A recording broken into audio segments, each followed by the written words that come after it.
বিএনপির দলীয় মনোনয়ন বাতিলকে কেন্দ্র করে রাজশাহীর তানোরে বিএনপির দুই গ্রুপের মধ্যে তীব্র উত্তেজনা ছড়িয়ে পড়ে।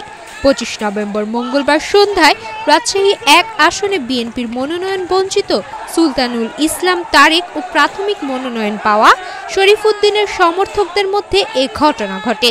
এতে অন্তত 15 জন আহত হয়েছেন।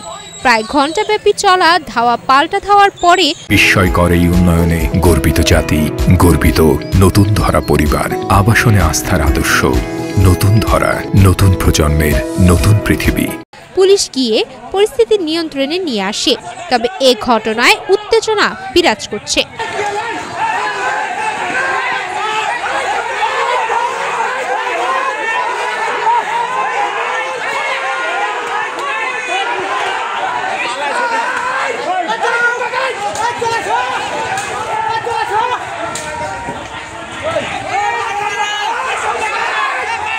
প্রত্যক্ষদর্শীরা জানান, রাজশাহী 1 আসনে মনোনয়ন পেয়েছেন সাবেক সেনা কর্মকর্তা শরীফুদ্দিন।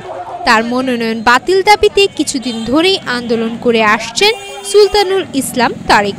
মঙ্গলবার সন্ধ্যায় সুলতানুল ইসলাম তারেকের সমর্থকরা তানোর উপজেলার সদরে মশাল মিছিল বের করেন।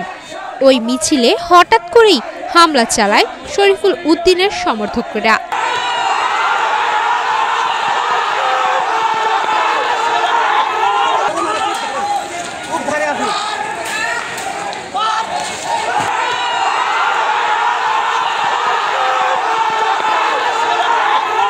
খবর পেয়ে পুলিশ ঘটনাস্থলে পৌঁছে পরিস্থিতি নিয়ন্ত্রণে আনে। এ বিষয়ে তানোর থানার ওসি আফজাল হোসেন জানান, বিএনপির দুই পক্ষের মধ্যে ধাওয়া পাল্টা ধাওয়ার ঘটনা ঘটেছে। পুলিশ গিয়ে পরিস্থিতি নিয়ন্ত্রণে নিয়েছে।